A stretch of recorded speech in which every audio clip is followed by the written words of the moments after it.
திருச்சிற்றம்பலம். மணிவாசக பெருமான் அருளி செய்த திருப்பள்ளி எழுச்சி திருவாசகம் பாடல் 1. போற்றி என் வாழ்முதலாகிய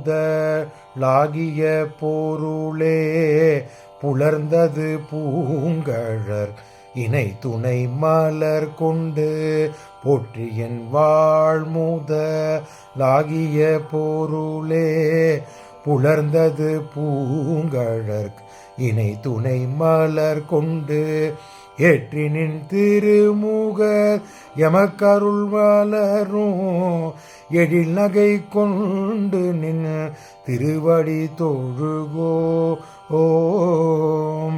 ஏற்றினின் திருமுக எமக்கருள் மலரும் எழில் நகை கொண்டு நின் திருவடி தொழுகோ.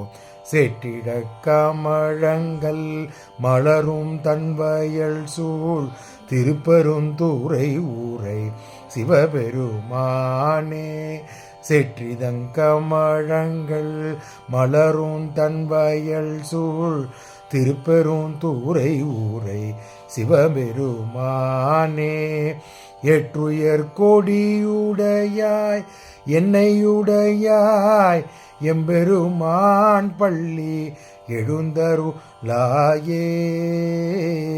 ஏற்றுயர் கொடியுடையாய் என்னையுடையாய் எம்பெருமான் பள்ளி எழுந்தருளாயே. எம்பெருமான் பள்ளி எழுந்தருளாயே. திருச்சிற்றம்பலம். திருச்சிற்றம்பலம். இந்த திருப்பள்ளி எழுச்சி பாடல் 1வது பாடலோட விளக்கத்தை பார்த்து விடலாம். இந்த தலம் எங்கே இருக்கு அப்படின்னா ஆவுடையார் கோவில். இப்போ வழக்கத்தில் ஆவுடையார் கோவில்னு சொல்லுவோம். ஆனால் பழங்காலத்தில் 8ஆம் நூற்றாண்டில் மணிவாசக பெருமான் வாழ்ந்த காலத்தில் 8ஆம் நூற்றாண்டு 9ஆம் நூற்றாண்டில் இந்த தலத்திற்கு பெயர் திருப்பெருந்துறை. மணிவாசக பெருமானுடைய வரலாறு உங்கள் எல்லோருக்கும் தெரியும். அவர் எப்படி மதுரையில் பாண்டிய மன்னனிடம் ஒரு அரசவையில் மந்திரியாக இருந்தார்.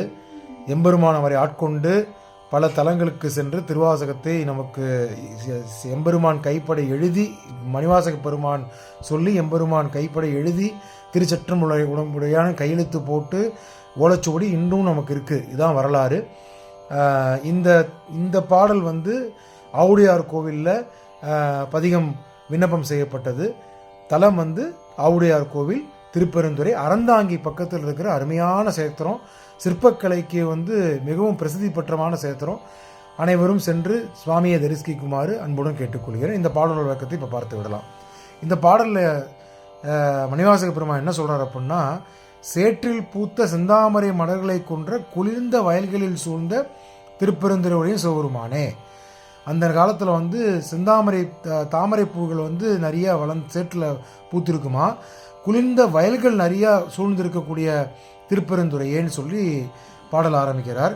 நந்தி கொடி உடையவனே, நந்தியை கொடியில் தாங்கியிருப்பவனே, என்னையும் ஆட்கொண்டவனே, என் வாழ்வின் முதல் பொருளே, பொழுது புலந்து விட்டது உனது பூம்போன்ற திருவடிகள் மலர் தூவி வழிபட வந்துள்ளேன். சிவபெருமானே, உன் அழகிய முகத்தில் புன்னகை பூத்தபடி எனக்கு அருள் செய்வாயாகன்னு சொல்லி இந்த பாட்டை நமக்கு அருமையாக அருள் பாலித்துள்ளார் மணிவாசக பெருமான். இந்த ஒவ்வொரு பாடல்களையும் எம்பெருமானை எழுப்புவது போல், மார்கழி மாதத்தில் எம்பெருமானை எழுப்புவது போல் அமைத்துள்ளார் மணிவாசக பெருமான். அற்புதமான பதிகம் அந்த மாதிரி நமக்கு அருளியுள்ளார். திருச்சிற்றம்பலம்.